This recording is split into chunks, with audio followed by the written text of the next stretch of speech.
My name is Bill, a 31-year-old working mom. I live with my husband Davy, who's also 31 and holds a regular job, and our 5-year-old daughter Lenny, who's recently turned into quite the chatterbox. We're just an average family, neither rich nor poor, and we get along great. But soon, our peaceful home was about to be disrupted. The storm approaching our home was none other than my mother-in-law. Davy's father had passed away, and his mother lived alone. When we got married, Davy and I had decided not to live with her. It just seemed simpler that way. Davy, being her only child born later in her life, had been married to me for 5 years. His mother-in-law was now getting older, and living alone at her age could be tough and even dangerous.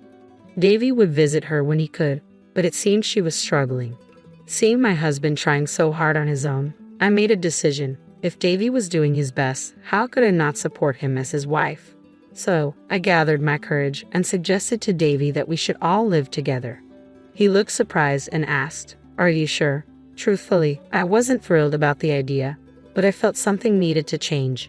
Balancing housework, childcare, and my part-time job was already a challenge, and if anything happened to mother-in-law, Davy would be the one to handle it. After discussing these important matters, we began living together.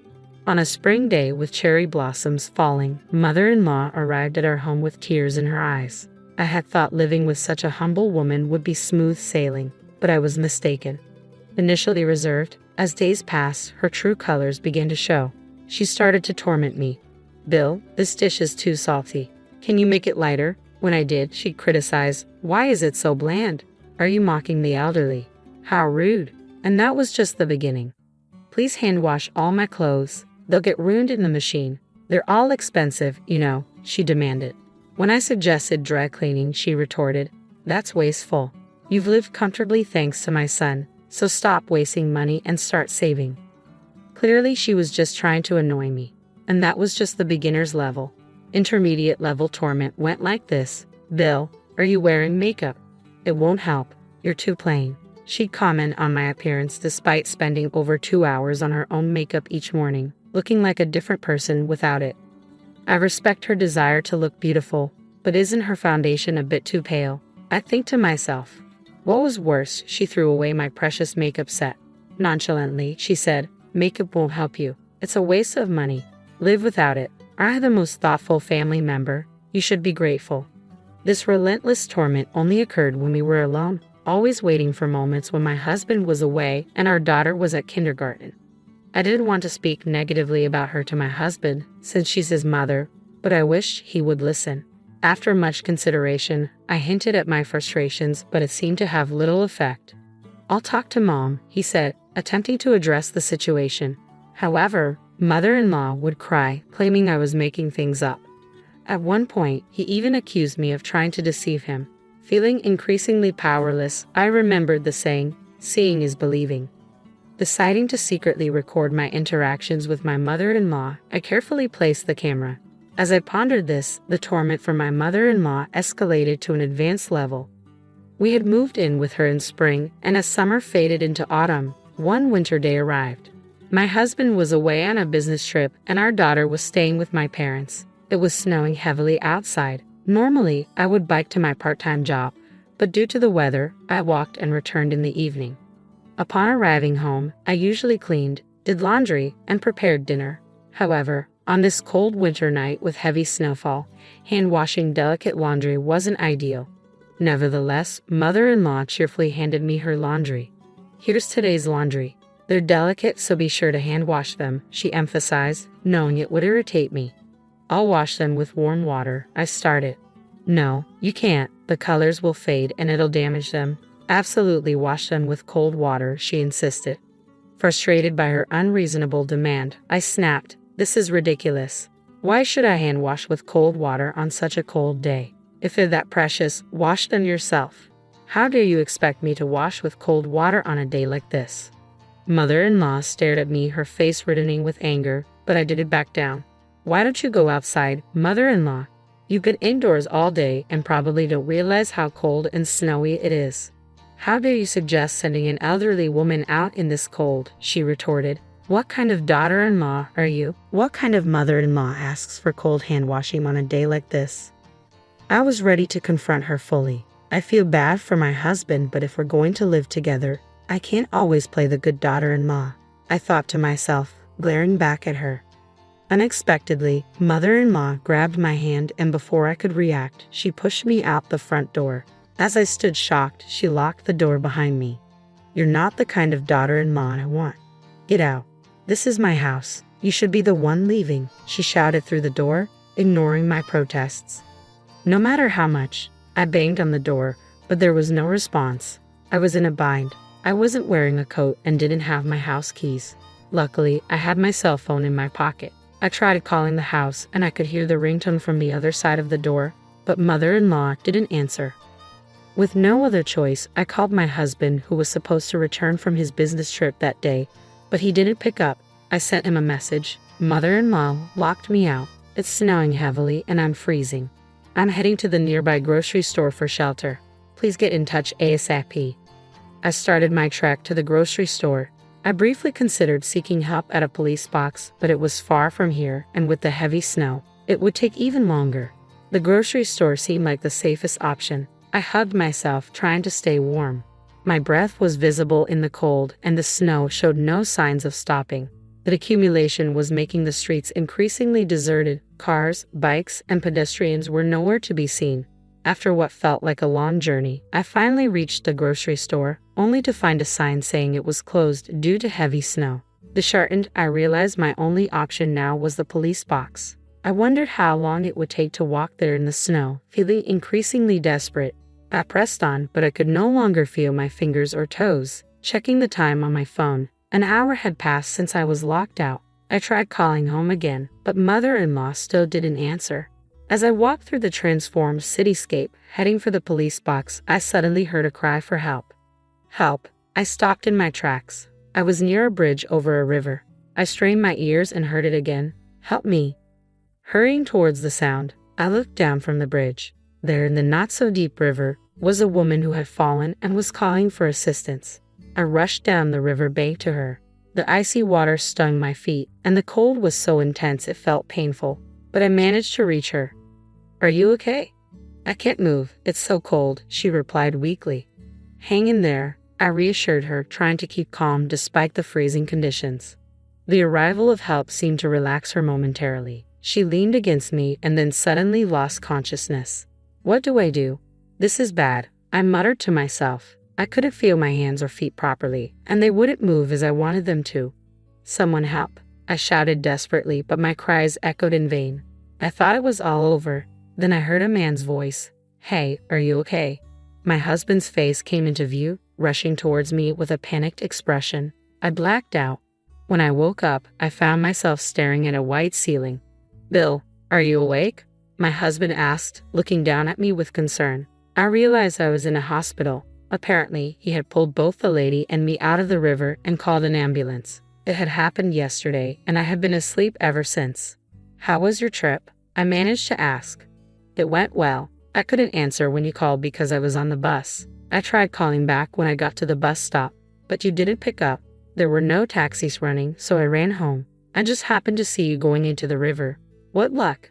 I thought you had jumped in, but it seems it was the lady."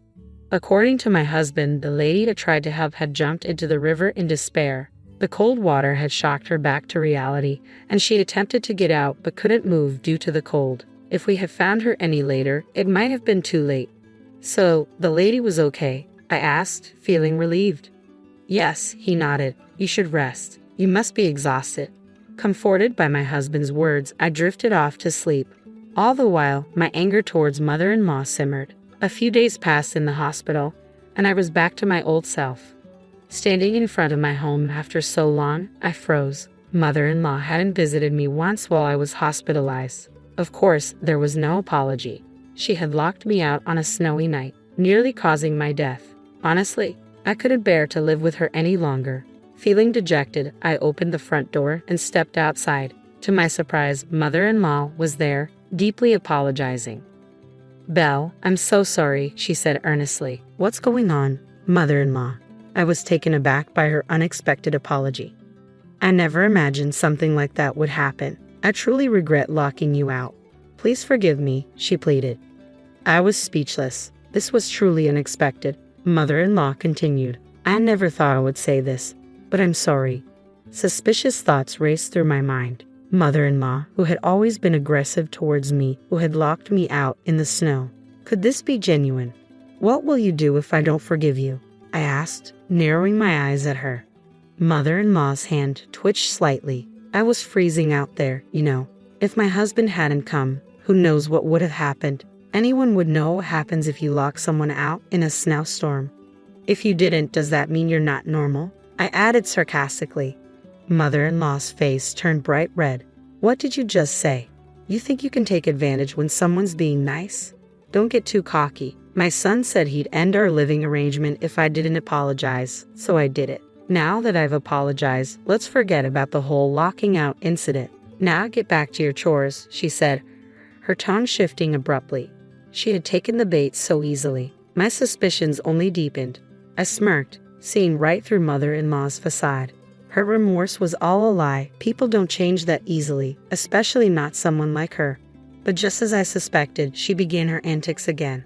Make sure you hand wash my clothes with warm water, she insisted. Are you still on about that? I retorted, exasperated by her ongoing demands. Only cook what I like. If it's not tasty, I'll throw it away. This is hopeless, absolutely hopeless, I muttered to myself, feeling resigned. She's beyond redemption. I sighed heavily and turned around. Saying all this, my husband, who had been standing nearby out of mother-in-law's sight, spoke up. Davy, her beloved son.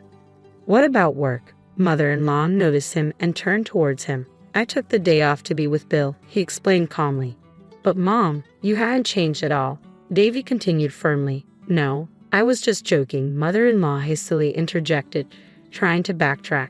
It's not funny at all, Davy said sternly. I told you to genuinely apologize to Belle and never do such things again. But I did apologize, mother-in-law insisted defensively. You were about to revert to your mean self. That was just a joke, Davy countered. That's why it's not funny. I had warned my husband to keep his distance, but mother-in-law's reaction was as expected, if not more dramatic. She desperately tried to justify herself, but I couldn't help laughing. Belle, what's so funny? Mother-in-law asked, puzzled by my reaction. On the other hand, Mom, I'm talking now. Listen to me, Davy asserted calmly. I'm sorry. Even mother-in-law couldn't ignore her beloved son's words. Tearfully, she listened as he continued his lecture. Why would you be mean to Belle when she agreed to live with us out of concern for you? I might have gone a bit overboard earlier, but I've never harassed her. I commented on the food's taste, but I just wanted her to know my preferences.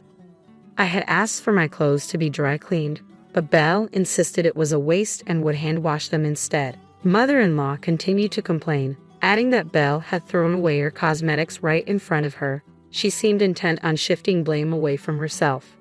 Unable to tolerate her denial any longer, I pulled out my phone and played a recording. Today's laundry, it's expensive, so definitely hand wash it. Mother-in-law's voice echoed clearly through the room. She screamed and tried to grab my phone, but I dodged her and continued playing. Definitely wash it with water. You're not the kind of daughter-in-law I want. Get out. The sound of her dragging me out and slamming the door, ignoring my pleas, was all recorded. Every violent action she had taken that day was captured on my phone. I had been secretly recording our conversations for some time now, ensuring I had evidence whenever I interacted with her. Any rebuttal? My husband asked calmly, confronting his mother. Mother-in-law was left speechless, unable to defend herself. Is there anything else to say? I intervened. Yes, this is the end. You've trampled all my feelings of wanting to care for you. I want you to leave. I'm cutting ties. You can live on your own. We won't contact you again. Even if you reach out, we'll ignore it and won't meet. You sold the family home, right? You should have all that money, plus with your pension, you should be fine. We won't help. But wait, Davy. Are you abandoning me? Betraying your only family? Mother-in-law pleaded desperately. You're the one who betrayed us. My husband's voice was firm, leaving mother-in-law sitting there, speechless and defeated. The only sound in the room was the dripping of melted snow from the roof. From that moment on, things moved swiftly. While mother-in-law sat there, lifeless, my husband and I packed her belongings. Her hometown was a 2-hour train ride from our place. She had distant relatives there, but she had been estranged from them for so long that no one would probably care now. She rarely went out when she lived with us, so she likely didn't have any friends. But now, it didn't matter. Bye, Grandma.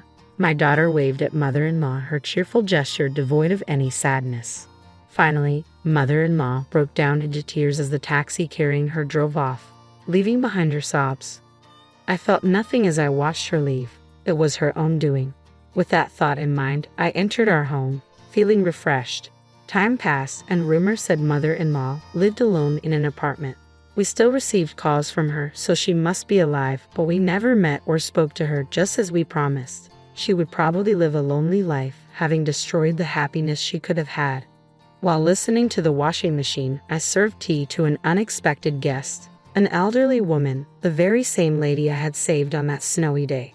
She had been living a lonely life filled with despair, but the cold river water that day had made her want to live a bit longer. My son offered to live with me. That's wonderful. His wife is lovely, she shared, but I didn't want to be a burden, so I decided to move nearby instead. That's nice. I've been lonely since my husband passed away. I thought life had nothing good left, but I was wrong. I replied warmly. I'm glad you realized that. As long as I'm alive, there's hope. Thank you for saving me that day, she said with a grateful smile. I smiled back at her, seeing a lady who had lived her life with determination and had now found happiness. Mother-in-law, on the other hand, had ruined her chance to live with her son and his family. There are so many ways to grow old, and everyone's path is different. Our own attitudes shape whether our later years are happy or sad. Seeing these two elderly women, I had a clearer idea of the kind of future I wanted to ensure, a happy future protecting the peaceful days I have now. I reminded myself of the path I should take. Protecting your daughter is our priority. One afternoon, a sudden call from the police jolted me. Why would they be calling me? What on earth happened? As I listened, shock coursed through me at their words. What do you mean? It turned out they had found my 4-year-old daughter alone and had taken her into their care. But she was supposed to be at the amusement park with my husband. Little did I know, this call would mark a significant turning point in our lives. I'm Karen, 30 years old, juggling work from home while raising my daughter. 5 years ago, I married my college classmate Andrew, and together we have a 4-year-old daughter named Jennifer. My husband is incredibly hands-on with childcare, often taking our daughter out on his days off. He's also on the cusp of a big promotion, so life has been quite rosy for us, thanks to him and our delightful daughter. That was until I received that fateful call. Today, we're going to the amusement park, Jennifer had exclaimed with excitement that Saturday. My husband, off work, had taken her, though I was meant to join. A last-minute work task foiled my plans. We're off. Have a great time, I called after them, watching as they held hands and headed to the car. All right, time to nail work today.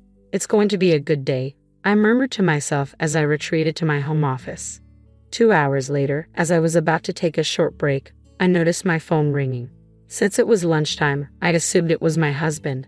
However, the caller ID displayed an unknown number, leaving me on edge. Answering cautiously, I was greeted by the police, informing me they had found my daughter alone. But there was no way she'd be alone. She was supposed to be at the amusement park with my husband. Initially, I thought it was a prank. I decided to double-check with my husband. Hello, there's something I'd like to ask you, I began. What's up? He replied casually. Where are you and Jennifer right now? I inquired, my concern growing. We're at the amusement park, my husband answered, still nonchalant. My heart raced as I struggled to process his words. The police just called me, saying they found Jennifer. What's going on? What? Well, she's laughing next to me, he replied, sounding slightly unsettled. As long as you're together, that's fine, I said, trying to reassure myself. Can you put Jennifer on? No, she says she's too embarrassed, my husband responded. But she loves playing phone games and calling us when we're out. There's no way she'd be embarrassed, I countered, feeling my trust in my husband waver. Are you sure? It sounds like something Jennifer would do. Look, maybe Jennifer is tired too. Can we drop it now? My husband's eagerness to end the conversation only fueled my suspicion. Suddenly, I noticed something off. Wait, it's unusually quiet. There's no sound of laughter or amusement park rides in the background. I pointed out, my apprehension deepening. He claims they're at the amusement park, but could that be true? I'll see you at home then, I said, unable to shake the feeling of unease. With that, he hung up. As I pondered my husband's odd behavior and the unsettling silence, a nagging sense that something wasn't right consumed me. I realized I hadn't checked the GPS on my daughter's phone amidst the chaos of the police call. But it shows they're at the amusement park, I murmured to myself, surprised by the confirmation. The GPS confirmed they were indeed where they were supposed to be. However, the call from the police still left me uneasy. Worried yet suspicious, I decided to head to the amusement park. When I arrived at the Lost and Found Center, there she was, my daughter, chatting happily with a police officer. But as soon as she spotted me, tears streamed down her face. Dad said he'd wait for me on a bench and that I could go on any ride I wanted. I was playing, and then when I looked around, he was nowhere to be found, she sobbed. Concern gnawed at me as I listened to her story. I asked the staff for details. They had found my daughter wandering alone in the park. Despite several announcements calling for her guardians, no one showed up, prompting them to contact the police. Thankfully, she had a tag with her address and my contact details, allowing them to reach me quickly. Where could he be? What's he doing? My husband wasn't the type to abandon our 4-year-old daughter like this. Could he be in some sort of trouble? I shook off the unsettling thoughts as I focused on comforting my daughter. Mom, I took lots of pictures, she said, handing me her toy camera, a special gift from her grandfather. Even though it's just a toy, it can take real photos. Curious, I turned it on and scrolled through the pictures. You've got to be kidding me, I muttered under my breath as I came across a photo of my husband hugging an unfamiliar woman. My heart sank as more similar photos appeared, making me feel sick to my stomach. Jennifer, who is this woman? I asked, trying to keep my voice steady. She's a friend of Dad's, Jennifer replied innocently, but her words felt like a punch to the gut. Dark memories flooded back. My husband had cheated on me once before, 5 years ago when I was pregnant. We had reconciled then because of our impending child, but now he was doing it again, and using our daughter to cover it up. He probably left her here to be with his mistress. Do you know where Dad went, Jennifer? I asked, my voice trembling. She shook her head, tears welling up in her eyes as she recounted how he had forcefully pushed her away earlier, telling her she was big enough to play by herself. I'm so sorry you had to go through this, sweetie, I whispered, taking her hand as we headed home. Late that night, my husband rushed through the door, looking panicked. Where have you been, and what have you been doing? I demanded, my anger barely contained. He picked up on the tension in my voice, looking tense himself. Actually, Jennifer went missing, he stammered.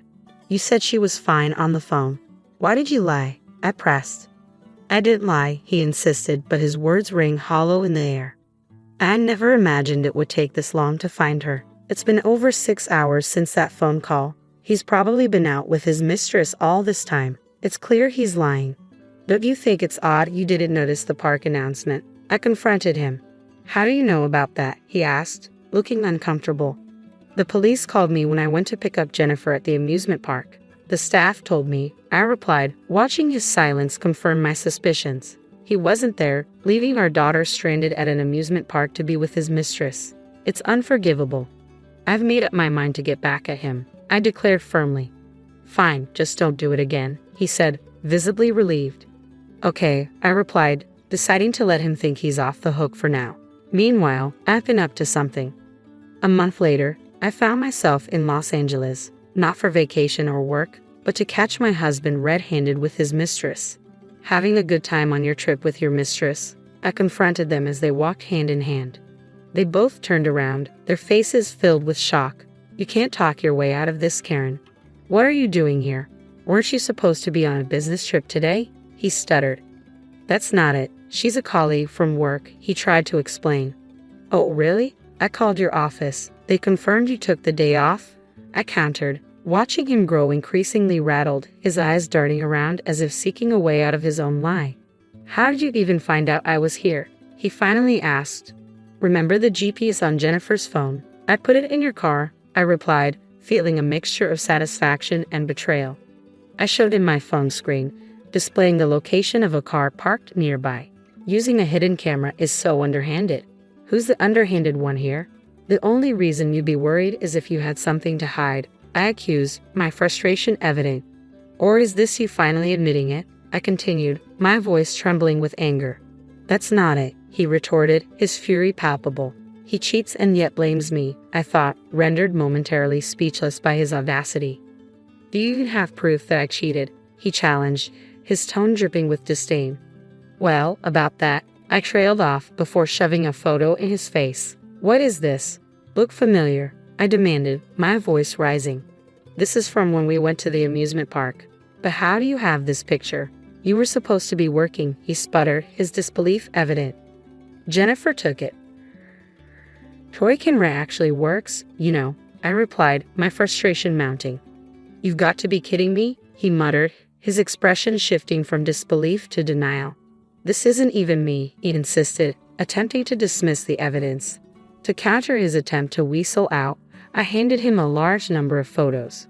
There were so many of them that they seemed to overflow from his hands. I'll admit the toy camera doesn't take the clearest photos, so I took these myself to make sure, I explained, watching his face pale as he saw the photos clearly showing him with his lover.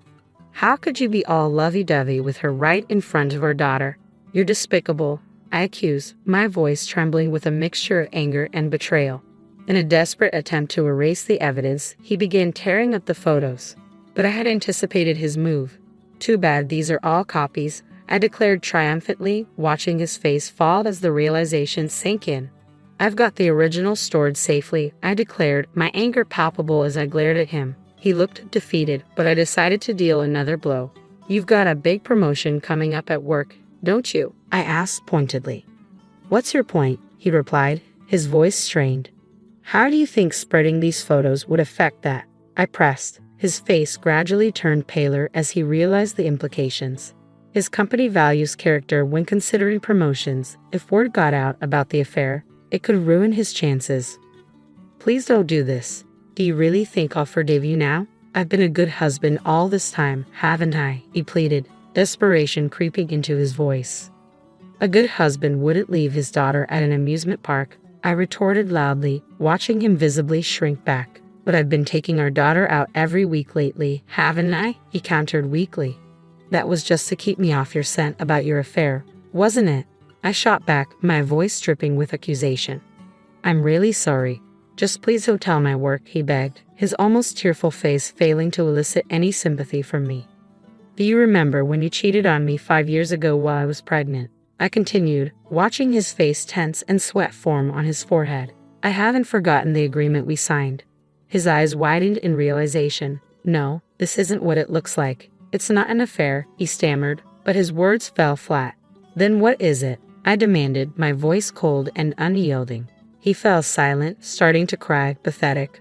Then go ahead and sign this, I said, thrusting divorce papers towards him. No, I don't want to break up.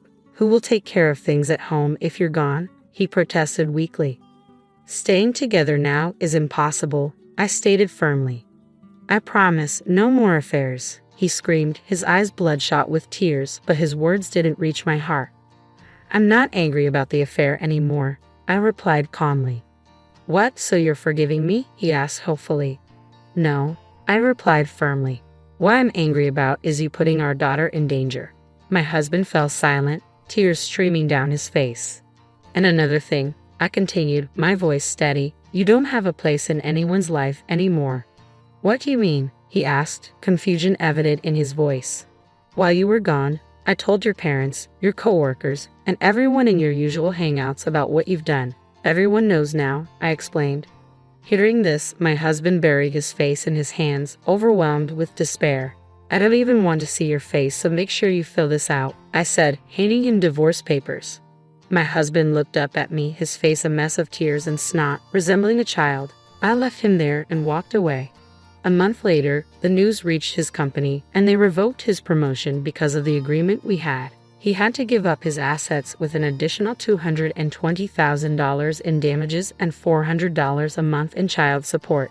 He's barely making ends meet now, having to change jobs to a company with a terrible work environment just to earn a higher salary. He's working nonstop. Meanwhile, I've moved back to my parents' home with our daughter, doing my best as a single mom. Next year, my daughter will start preschool, and I'm looking forward to seeing her grow anew. Our establishment caters exclusively to celebrities. If you're not affluent, we kindly ask that you refrain from visiting. Please vacate the premises. the manager asserted with little emotion. The following day, I couldn't shake the lingering sense of prejudice toward appearances prevalent in five-star accommodations. Yet the manager remained oblivious. He failed to grasp the influence wielded by my in-laws and the discontent he would face in the days to come. I'm Maria, 32, a homemaker without children. Stephen, my husband, and I crossed paths during my part-time stint at a supermarket. His serene and refined demeanor convinced me of his inherent decency early in our courtship. However, my astonishment peaked during a visit to his parents' abode for wedding discussions. The residence resembled more of a sprawling campus than a home, complete with imposing gates and towering walls that concealed its entirety from view. Beyond the gate, an unexpected spectacle greeted me. At the far end of the lengthy stone pathway stood a breathtaking country estate, reminiscent of a lavish villa. A meticulously maintained garden sprawled beside the grand structure, suggesting the handiwork of a skilled gardener. My eyes widened further as I caught sight of what seemed to be a pristine swimming pool and tennis courts nestled beyond. A wave of disbelief washed over me as I questioned the purpose of my visit. Stephen's dual role as a college student and part-time convenience store worker was indeed remarkable. How he managed such a balancing act puzzled me. According to Stephen, his family tree boasted a lineage of corporate titans, his father, mother, sister, and himself all holding esteemed positions as presidents of top companies. Unlike some celebrities who inherit family enterprises, Stephen's family forged their own paths as accomplished entrepreneurs. Following suit, Stephen treated the same path, utilizing his part-time earnings to cover tuition costs and kickstarting his own entrepreneurial venture. It was through this unique circumstance that our paths crossed, and now he tirelessly endeavors to expand his fledgling business. In my family, my father holds a regular job at a company, my mother is a homemaker, and my brother follows suit with his own corporate career. Doubts crept in, making me ponder whether I could truly fit into Stephen's world as his wife. However, Stephen remained unperturbed. What drew me to you was your warmth and joy. You're the one I envisioned sharing my life with, he reassured me. I made the decision to place my trust in Stephen and stand by his side, yet concerns loomed regarding my prospective in-laws. Would they view me, a commoner, as an adequate match for their son? Anxiety gnawed at my heart, fearing I might disappoint them. However, upon meeting Stephen's family, my apprehensions melted away. They embraced me with genuine warmth and hospitality, expressing delight that Stephen had finally brought a woman home. My father-in-law, in particular, seemed to take a liking to me. Maria, you possess a rare beauty, inside and out. Your upbringing shines through in your demeanor. Stephen's choice is impeccable, my mother-in-law praised. Both my mother-in-law and sister-in-law exuded warmth and kindness, and by the time our visit concluded, we had formed a genuine bond, evolving into good friends. Likewise, my own parents found solace in Stephen's gentle and composed nature, swiftly granting their blessing for our union. With their approval secured, our marriage proceeded seamlessly. As Stephen embarked on his entrepreneurial journey, he expressed his desire for me to leave my job and embrace the role of a full-time homemaker to support him. We settled into an apartment close to my in-laws' residence, relishing the early days of our marriage. Occasionally, we'd gather for dinner parties and barbecues at my in-laws, who, despite their hectic schedules, embrace Annie, our live-in nanny, as part of the family. Witnessing their genuine kindness left a lasting impression on me, reassuring me that I could be myself without feeling intimidated by their celebrity status. As 3 months elapsed since our nuptials, we decided to host a grand celebration for my father-in-law's 60th birthday. Wanting to reciprocate the care and hospitality shown to us during our wedding, Stephen and I took charge of arranging the festivities.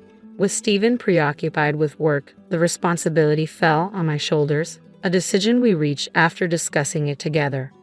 Your father adores you, Maria, so you have the freedom to choose. I believe he'll be happy anywhere and with anything, Stephen assured me. Accepting that I had the liberty to make my own decisions proved to be the most challenging aspect. Seeking guidance, I confided in a friend who suggested opting for a top-tier hotel, especially since my father held such esteemed status. Following her advice, I discovered a luxurious 5-star hotel conveniently located near my parents' residence. Despite my lack of experience with upscale accommodations, I assumed it would meet the standards. Nevertheless, I resolved to visit and judge for myself. I opted to visit the hotel first, feeling a bit apprehensive about going alone. To ease my nerves, I invited my best friend from high school to join me. Upon making a reservation for lunch, I was immediately struck by the restaurant's impeccable and gracious service. Clear signs of a five-star establishment, I thought. Dressed in a smart and elegant ensemble, a white blouse paired with a sleek black skirt and pumps, I felt ready to step into the realm of luxury. My friend, too, looked lovely in her floral dress and stylish heeled boots. As we made our way to the hotel, excitement bubbled within me, akin to the anticipation of embarking on a thrilling journey. Little did I know, the experience awaiting us would exceed all expectations. I drove to the hotel in my trusty car, a faithful companion since my single days, and followed the directions to the parking lot situated at the roundabout near the entrance. The attendant who guided me was exceptionally courteous and helpful. However, as I stepped into the lobby, I couldn't shake the feeling of being watched. A sharply dressed man caught my attention. His stern gaze seemed to pierce through me. Though he bore the demeanor of a hotel staff member, neither my friend nor I recognized him. His impeccable suit and poised posture exuded an air of authority. I couldn't fathom why he was scrutinizing us so intently. Descending into the underground parking lot, I couldn't help but feel a twinge of self-consciousness as my modest car stood amidst the lineup of sleek black luxury vehicles. Observing some guests being chauffeured in with doors ceremoniously opened for them only added to my unease. Tempted to hail a cab, I hesitated, knowing it would only delay my arrival when I was already so close to home. As my friend and I entered the hotel, the individual who had been observing us approached. "You seem a bit out of place here. Can I be of assistance?" he asked, his tone polite yet carrying a hint of condescension that didn't sit well with me. "I have a lunch reservation here." "What do you mean by unsuitable for the hotel?" I questioned, feeling the surge of indignation. The taller man continued, his gaze directed down at me. "Your choice of vehicle and attire don't quite align with the usual clientele of this establishment," he remarked, punctuating his statement with a laugh. My cheeks flushed with embarrassment, appalled by his snobbish demeanor. Unable to meet his gaze, my friend averted her eyes. Despite feeling the sting of embarrassment, I refused to let it drive me away. Though typically reserved, I possess a resilient spirit, and I was determined to confront the individual responsible for these disparaging remarks. I needed to know who dared to speak about me in such a derogatory manner. "Are you a member of the hotel staff?" I inquired sharply, my eyes fixed on him.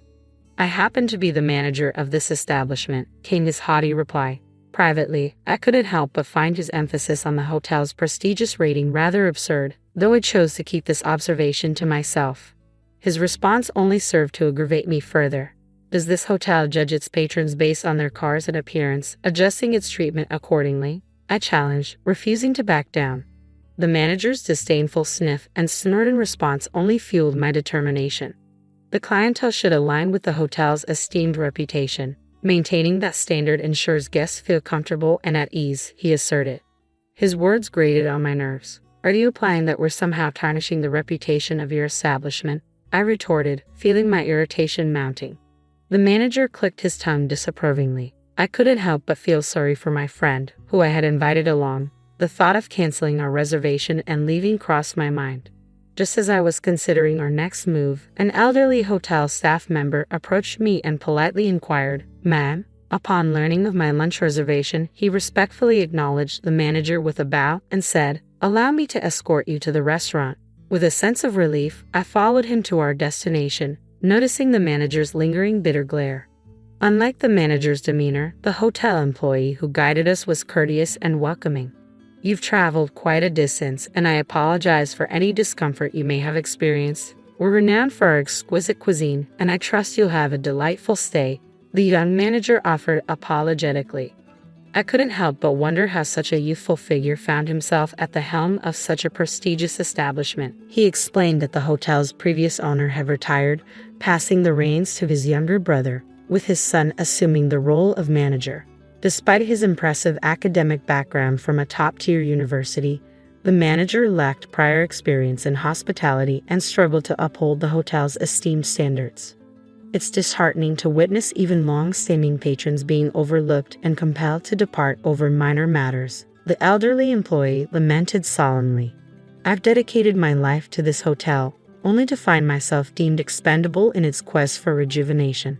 I'll be bidding farewell at the month's end. It seems the hotel no longer values the loyalty of its devoted staff, instrumental in achieving its coveted 5-star status. As the elderly hotelier had assured, the cuisine surpassed all expectations, leaving my palate thoroughly satisfied. The head chef, who greeted us personally, exuded skill and experience, his age mirroring that of the hotelier. Yet a nagging concern lingered: would he too fall victim to the hotel's restructuring? People find joy in satiation, I remarked to my best friend as we exited the restaurant, our faces radiant with contentment. Just as we prepared to depart, the manager approached us once more. "I eagerly anticipate your return to our restaurant," he remarked, his persistence unwavering. Though our decision to leave remained unchanged, the manager's resolve remained steadfast. "I'm sorry, but individuals like yourself detract from the dignity of this establishment. This is a hotel frequented by celebrities, not suitable for those of lesser means. Kindly vacate the premises immediately," the manager declared bluntly, leaving me too stunned to protest. Though the hotel itself was undeniably elegant, the manager's rudeness and discourtesy left a sour taste in my mouth, prompting me to reconsider hosting my father-in-law's birthday celebration there. Surely, there must be a more hospitable venue nearby. When I recounted the incident to my in-laws, they listened intently. However, upon learning the name of the hotel, they exchanged puzzled glances. "Why do we visit this hotel? I'm curious to experience such a renowned establishment," my father-in-law suggested. Much to my bewilderment, I couldn't comprehend his eagerness to return to a place where I had encountered such disrespect. "Let's dress casually," my father-in-law proposed, urging everyone to do the same. He instructed us to proceed ahead while he would join us later. From the moment we stepped into the roundabout, the manager's piercing gaze never wavered. The lobby was bustling with activity. Guests lounged on plush sofas or sipped coffee, creating an atmosphere akin to a bustling event venue. As we settled onto a sofa beneath a grand chandelier, awaiting my father-in-law's arrival, the manager stormed in, his expression thunderous. "You've returned, evidently without learning your lesson. You never seem to grasp it, do you? Arriving in a minivan, utterly disgraceful," he bellowed, his tone dripping with disdain. Undeterred by his haughty demeanor, I countered, "We're here to celebrate my father-in-law's birthday. I made a reservation, and there was no mention of vehicle type. What's the issue?" Unfazed, the manager continued his tirade. "Your attire screams unsophisticated. You belong in one of those seedy roadside inns," he spat, his words drawing shocked glances from the other guests.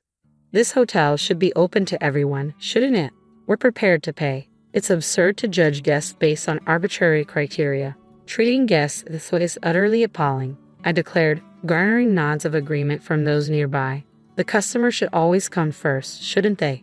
Selecting guests based on appearance is simply unacceptable." The manager, visibly flustered, flushed red and retorted, "We are a luxury establishment. We cater to celebrities. If you're not affluent, kindly depart." "In that case, let's all head home," my father-in-law suggested. His words prompted many in the lobby to rise and depart, murmuring their discontent. "I won't be returning, and I certainly won't recommend this place to anyone," they vowed as they attempted to leave, prompting a heated exchange with the rushing employees. In reality, the individuals in the lobby were all acquaintances of my father-in-law who had gathered at his behest. His slight delay was due to his efforts in rallying them together. My father-in-law had been a familiar face at the hotel since the days of its previous management. In the early years, he often dropped by in his work attire, yet he was captivated by the hotel's consistent dedication to treating every guest with the utmost respect. His company had a tradition of hosting extravagant parties at the venue annually, becoming deeply intertwined with its history. He introduced the hotel to his family, who also frequented its halls. Given their collective stature as company presidents, the frequency of these gatherings was notable. My mother-in-law utilized the hotel for client entertaining, while my sister-in-law conducted executive training sessions within its walls. Even my husband's company held celebratory events there, underscoring the significance of each family member's company to the hotel's success. Then, a voice broke the tension, begging for forgiveness. To our astonishment, it was none other than the hotel president, the manager's father, kneeling before us. The elderly hotelier, recognizing my father-in-law, had urgently contacted the president. With a profound apology, he chastised his son for his egregious behavior, compelling the manager to kneel alongside him in remorse. "I deeply regret the misunderstanding, sir. Had I known your esteemed position, the treatment would have been different. It was inappropriate to base service on financial status." The manager attempted to justify himself, but his excuses fell flat. "There's no need for apologies to me. It was my daughter-in-law who was mistreated by your manager, a woman as dear to me as my own daughter. Remember who the hotel truly serves. I have fond memories of your predecessor, but it's time to part ways," my father-in-law asserted firmly, signaling our departure from the five-star establishment. Leaving behind the pretentious atmosphere, we relocated to a beloved diner frequented by my family. With its cozy private rooms and welcoming ambience, the diner was the perfect setting to celebrate my father-in-law's milestone birthday. The delightful food and warm atmosphere brought joy to my in-laws, marking a memorable conclusion to the day. At my father-in-law's suggestion, we extended the celebration to include my parents, transforming the occasion into a lively and joyous affair. My husband and I gladly footed the bill for the party at the familiar diner. It was a modest expense for us, given the casual nature of the establishment. Once again, I reflected on our commitment to remain grounded, refusing to let wealth cloud our values or lead to misconceptions. As time passed, rumors circulated that the manager had been dismissed and demoted to the role of a cleaner. Although the specifics remained uncertain, it was clear that the hotel's reputation had suffered irreparable damage. 2 years later, the once illustrious establishment shuttered its doors for good, a cautionary tale of the consequences of arrogance and elitism. The next time I drove past the hotel, the sight was dismal. The glass windows shattered, furniture stacked haphazardly in front of the entrance, turning it into a desolate wasteland. The legacy of the hotel, once steeped in tradition, lay in ruins, all due to the actions of one misguided individual. Despite my father-in-law's humble upbringing, we share a strong bond, and I cherish the time spent with him, my husband, and the rest of my in-laws. As news of my pregnancy spreads, anticipation fills the air, with everyone eagerly awaiting the arrival of the newest addition to the family. I caught my husband in the act of cheating, an experience I never thought I'd have. Most people would likely confront their spouse upon discovering evidence of infidelity, but I stumbled upon the truth firsthand in a setting I never anticipated, surrounded by unsuspecting witnesses. Suspicions about their relationship had lingered in my mind, but nothing prepared me for witnessing my husband's betrayal so publicly. My name is Christina, a stay-at-home mom to a 6-year-old son. On the day of the incident, my husband had a rare day off, and we had plans for a family outing. However, when I awoke, he was already gone. A message informed me he was tending to his feverish sister, and with no one else home, he expected to return in the evening. As the message came through, a heavy sigh escaped my lips. I had promised my son a day of fun at the amusement park, and he had eagerly anticipated it since the day before. I knew my husband had been shouldering a significant workload lately, immersed in a major project for the past 6 months without respite. This day was meant to be a rare opportunity for our family to bond. Instead, he chose to attend to his sister's needs. She supposedly had a fiancé, rendering her capable of managing on her own. Yet my husband's penchant for playing caretaker to his sister prevailed. It wasn't the first time his sister's needs took precedence over our family plans. His fixation on his sister had always unsettled me. He once admitted that he was drawn to me because of my resemblance to her, coupled with my supposedly exceptional qualities. While I acknowledged his sister's beauty and kindness when I met her long ago, being likened to her always left me feeling uneasy. It seemed the highest compliment he could offer, but the underlying implications left me feeling uncomfortable. My husband used to express his desire for both a son and a daughter, often initiating intimacy. However, since the birth of our son, there's been a noticeable decline in our physical connection, to the point where it's non-existent now.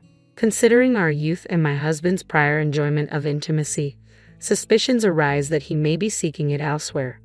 Betrayal is one thing I could perhaps forgive, albeit reluctantly, but what troubles me more is his consistent absence, even on days off like today. Spending time with our child should be a natural inclination, yet he seems indifferent. Our son, deeply attached to his father, becomes distraught when he's absent. Despite ample opportunities, my husband fails to engage with our son, neglecting simple gestures like birthday gifts or attending school functions. Instead, he retreats to his room, engrossed in endless gaming sessions, disconnected from family life. If this continues, our once close father-son bond risks fading into unfamiliarity. I grew increasingly skeptical of my husband's claims about being engrossed in a major project, considering his prolonged absences from home. Seeking clarification, I reached out to a former classmate employed at the same company. "Is my husband truly buried in work as he claims?" I inquired, a hint of suspicion in my tone. My classmate chuckled before responding, "Absolutely not. If anything, your husband has earned a reputation as a window-side employee. He appears disinterested and clocks out on time every day." Confirmation of my suspicions sent a wave of realization crashing over me. It aligned perfectly with my observations. Despite purportedly leading a significant project, his modest salary and lack of exhaustion contradicted his narrative. Such inconsistencies only fueled my doubts about his fidelity. Frustration weighed heavily on me as I finished preparing breakfast. Glancing at the time, I furrowed my brow in concern. It was unusual for my son not to be up by 7 a.m., especially since he typically woke early. Now, it was already past that hour, and if we didn't hurry, he'd miss the nursery school bus. Hastily, I made my way to his room to rouse him. Entering his room, I found him still fast asleep. "It's morning, sweetheart. Time to wake up," I called out, expecting a swift response. Instead, all I heard was a strained groan. Alarmed, I reached out to touch his forehead and was met with intense heat. Anxiety surged through me as I gently shook his shoulder, urging him to wake. "Mama, I can't breathe," he murmured weakly, his words sending a chill down my spine. Panic threatened to consume me as thoughts raced through my mind. With news of an outbreak at the nursery school circulating, dread seized me. Could my son be afflicted too?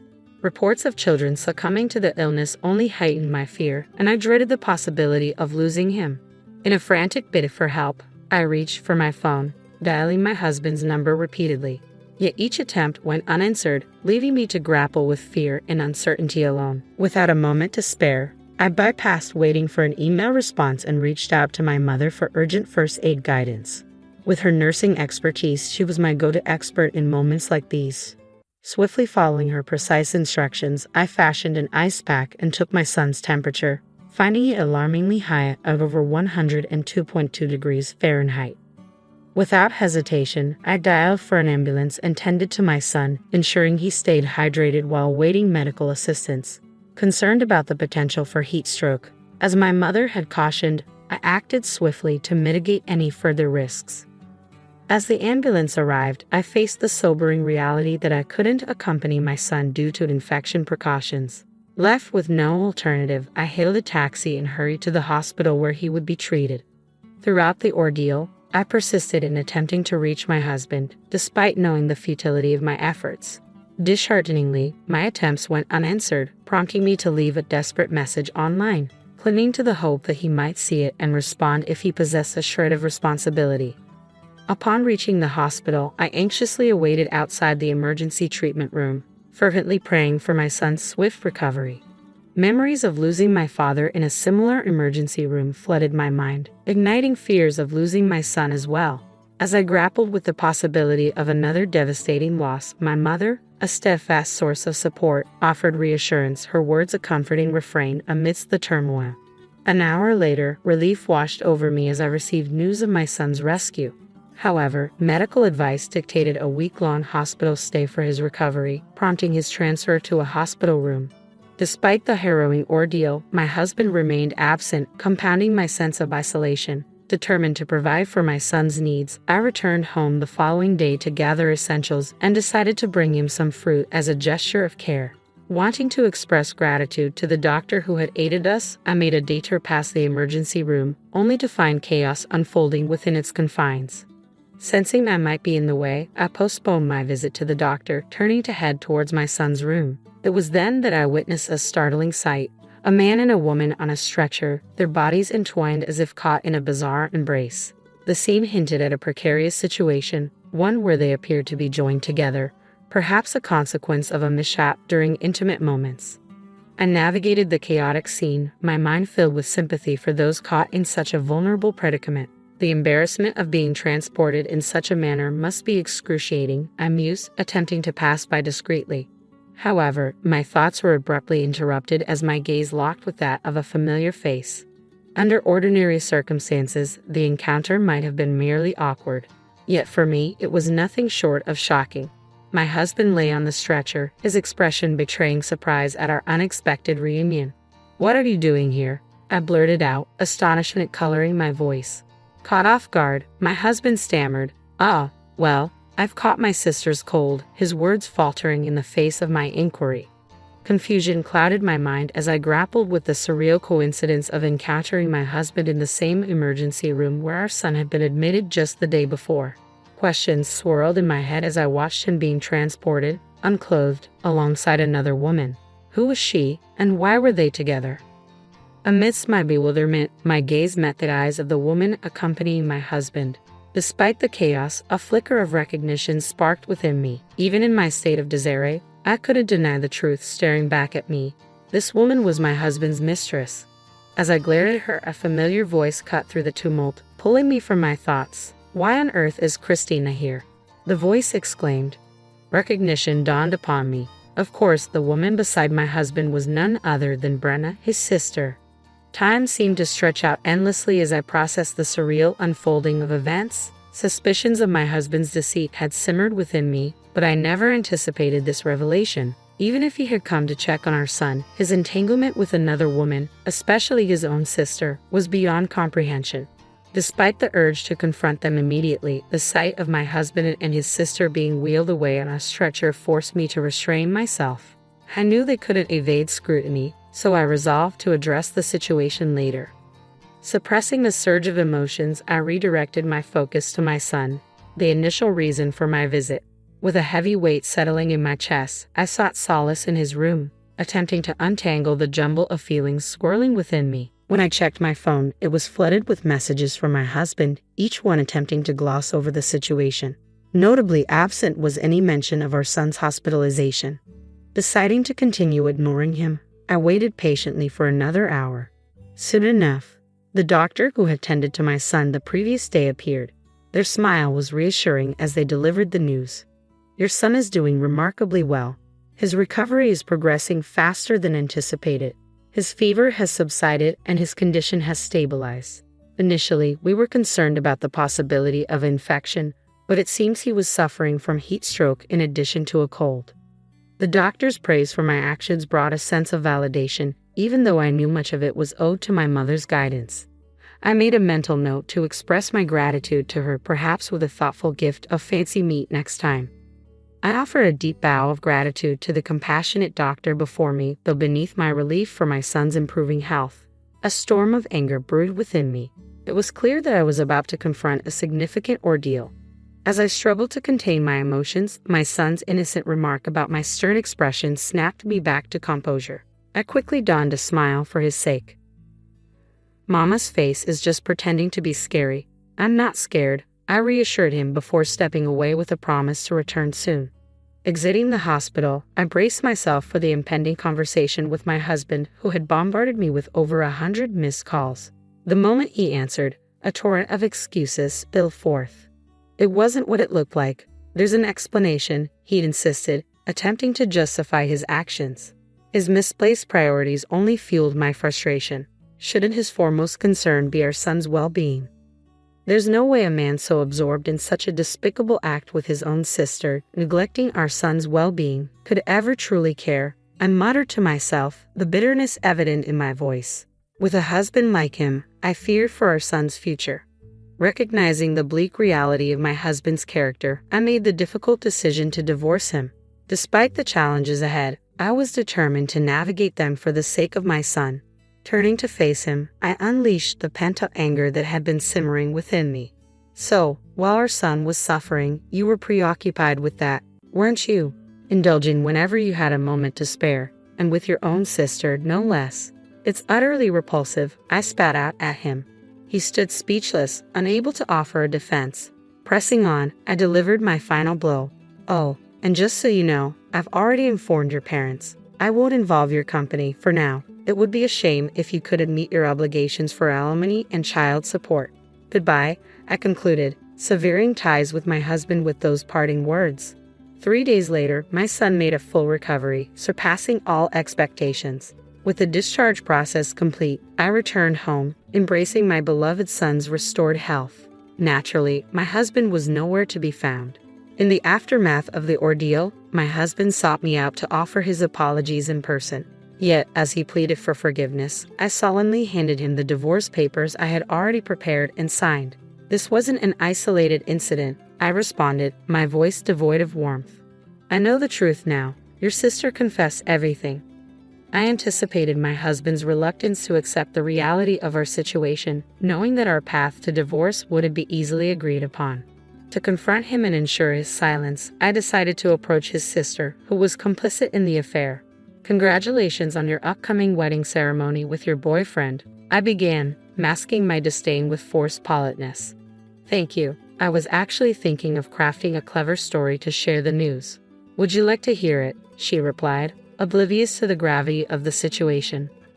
Are you planning to disclose everything to everyone? I interjected, my tone sharpening. I want the truth to come out. It's time people see you for who you truly are, I retorted with a smirk, relishing the power of my revelation. Please, don't do this. It would destroy my life, she pleaded, a hint of desperation in her voice. Feigning contemplation, I maintained a composed smile as I proposed, I suppose I could keep this under wraps on one condition. How about you disclose every detail of your encounters with my husband? Then perhaps I'll consider staying silent. Though rest assured, your brother will still feel the sting of betrayal. What say you? Without a moment's hesitation, my sister-in-law acquiesced, her desperation palpable. Please spare him the pain. I'll tell you everything, she confessed readily. Confronting my husband with the truth left him reeling, his beloved sister's betrayal cutting him to the core. Overwhelmed, he collapsed from the shock, only to awaken and promptly sign the divorce papers, burdened by the weight of his betrayal.